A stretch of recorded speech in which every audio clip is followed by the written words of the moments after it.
কাঠের তৈরি ট্রলারে নিয়মবহির্ভূতভাবে যুক্ত করা হয়েছে ভারী লোহার কাঠামো ও যান্ত্রিক সরঞ্জাম। এই অবৈধ ট্রলিং বোটে ছোট ফাঁসের জালে নির্বিচারে ধরা পড়ছে বিভিন্ন আকারের মাছ। দীর্ঘদিন ধরে পোনা নিধন চলায় কমেছে মাছের উৎপাদন।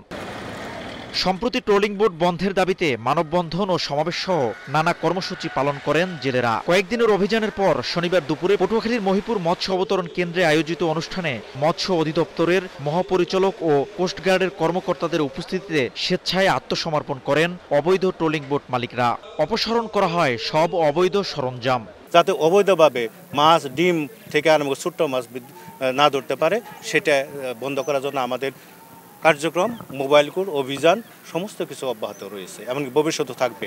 তবে ভারত ও থাইল্যান্ডের ট্রলিং বোট যেন বাংলাদেশের জলসীমায় প্রবেশ না করে তা নিশ্চিতের দাবি জানান জেলে ও মালিকরা। এ লক্ষ্যে কাজ চলছে বলে জানায় কোস্টগার্ড। ভারতে এখানে এসে যদি আমাদের বাংলাদেশের সম্পদ আহরণ করে দেয়, তাহলে আমাদের বন্ধ করে লাভটা কি? ওদেরকে তদন্ত যদি বন্ধ না করবে, তদন্ত আমাদের এই বাংলাদেশের মাছ বাড়ানোর বা উৎপাদন বাড়ানোর কোনো প্রকল্প দেখি। এখন প্রত্যেকের সক্ষমতা বাড়াতে হবে। আমরা কিন্তু সবসময় আছি, কারণ আপনি তো আমাকে সক্ষমতা জানাতে পারছেন না।